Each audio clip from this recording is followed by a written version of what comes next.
అసలే భారతదేశంలో పరిస్థితులు బాగోలేదు.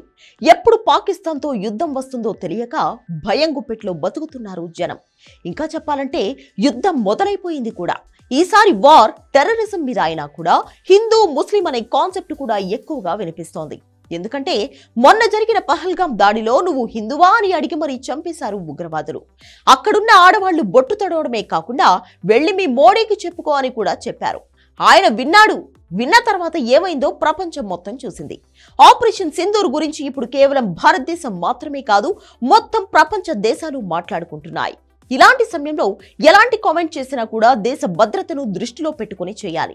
ముఖ్యంగా సెలబ్రిటీ హోదా ఉన్న వాళ్ళు 1కి 10 సార్లు ఆలోచించుకుని ఇలాంటి సంఘటనల మీద మాట్లాడాలి. అంతేకాని హిందూ ముస్లిం అంటూ ఇంకా రెచ్చగొట్టే వ్యాఖ్యలు చేస్తే ఖచ్చితంగా వాటి పరిణామం తీవ్ర స్థాయిలో ఉంటుందని పవన్ కళ్యాణ్ లాంటి నాయకులు కూడా హెచ్చరించారు. ఇంత జరుగుతున్నా కూడా కొందరు తమ నోటికి పని చెప్తూనే ఉన్నారు. ఇష్టం వచ్చినట్లు వాగుతూనే ఉన్నారు. అందులో తాజాగా కమల్ కామరాజ్ కూడా చేరిపోయాడు. ఇంతకు ఎవరైనా అనే డౌట్ వస్తుంది కదా. శేఖర్ కమ్ముల సినిమాలలో కనిపిస్తూ ఉంటాడు.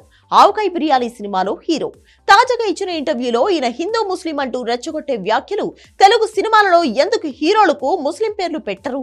తమిళ మలయాళ ఇండస్ట్రీలో ఇప్పటికే అక్కడ హీరోలకు ముస్లిం పేర్లు పెట్టి సినిమాలు తీస్తున్నారు, కానీ మనవాళ్లు మాత్రం ఎప్పుడూ హిందువుల పేర్లు పెడతారు అని కామెంట్ చేశాడు. అక్కడితో ఆకుండా రాము గీము అంటూ మనోభావాలు దెబ్బతీసేలా మాట్లాడాడు. ఇక్కడే ఆయన మీద హిందుత్వవాదులు మండిపడుతున్నారు. సినిమాను కేవలం సినిమాలాగా చూడలేని మీలాంటి సినిమా నటులే ఇలాంటి దారుణమైన మాటలు మాట్లాడుతూ ఉంటారు. పేరుకు హిందూ అని చెప్పుకుంటావు, కానీ హిందువుల మీద హిందువులే దాడి చేస్తుంటే ఎలా అని ప్రశ్నిస్తున్నారు.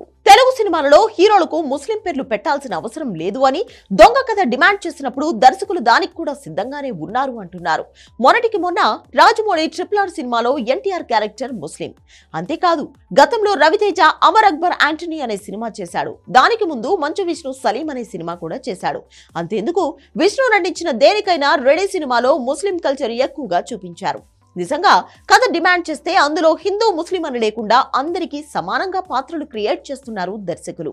ఇంద్రా లాంటి సినిమాలలో ముస్లిం క్యారెక్టర్స్ ను చాలా ఉన్నతంగా చూపించారు. అంతేందుకు బాలీవుడ్ నేలుతున్న సల్మాన్, షారూక్, అమీర్ లాంటి హీరోలందరూ ముస్లిమ్స్ కాదా? మలయాళంలో దుల్కర్ సల్మాన్, మమ్ముట్టి ముస్లిమ్స్ అయినా కూడా సూపర్ స్టార్స్ కాలేదా? తెలుగులో కమెడియన్ అలీ, సింగర్ మనం ముస్లిం మైనారిటీ నుంచి రాలేదా? ఇవన్నీ తెలుసుకోకుండా ఇష్టం వచ్చినట్లు ఎందుకు రెచ్చగొట్టే వ్యాఖ్యలు చేస్తున్నావంటూ కమల్ కామరాజ్ మీద మండిపడుతున్నారు విశ్లేషకులు. ఈశ్వరుడు నోరిచ్చాడు కదా అని ఇష్టం వచ్చినట్టు మాట్లాడితే చూస్తూ ఎవరు ఊరుకోరు అంటూ ఆయనకు వార్నింగ్ ఇస్తున్నారు. సినిమాలు లేకపోతే కామ్ గా ఇంట్లో కూర్చో, కానీ ఇలాంటి కాంట్రవర్సీ కామెంట్స్ చేసి సోషల్ మీడియాలో వైరల్ అవ్వాలని పిచ్చి పిచ్చి ప్రయత్నాలు చేయొద్దు అంటూ గట్టిగానే హెచ్చరిస్తున్నారు. పైగా ఇలాంటి సెన్సిటివ్ సమయంలో ఎలాంటి కామెంట్స్ చేయాలో తెలియదా అంటూ బాగానే అక్షింతలు పడుతున్నాయి. నిజమే కదా, అసలే దేశంలో ఉద్రిక్తమైన పరిస్థితులు ఉన్న ఇలాంటి సమయంలో హిందూ ముస్లిం అంటూ కామెంట్ చేయడం దారుణం.